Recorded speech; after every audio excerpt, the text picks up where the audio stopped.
95% tal-vjolenza li ssir bejn erba' ta' djar issir fil-konfront tan-nisa. Ir-rapporti li l-Pulizija fuq każijiet ta' vjolenza domestika bejn l-1999 u l-2009 żdiedu b'140%.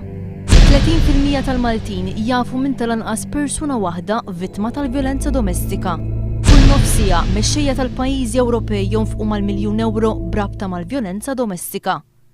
Fatti fuq il-vjolenza domestika li juru kemm din hija preżenti fis-soċjetajiet tagħna u li forsi aktar nies qed isiru konxi fuqha.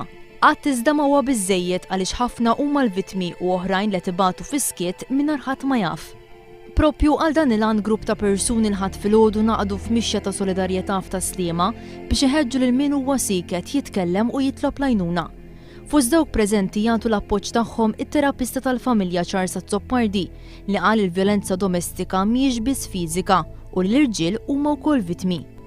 Rini Lajvira mill-Konfederazzjoni tan-Nisa qalet li numru ta' dawk li jitolbu l-għajnuna għadu żgħir ħafna u semmiet kif tfajliet ta' bejn 18 u 29 sena huma fost l-anqas li jirrappurtaw każijiet ta' vjolenza domestika.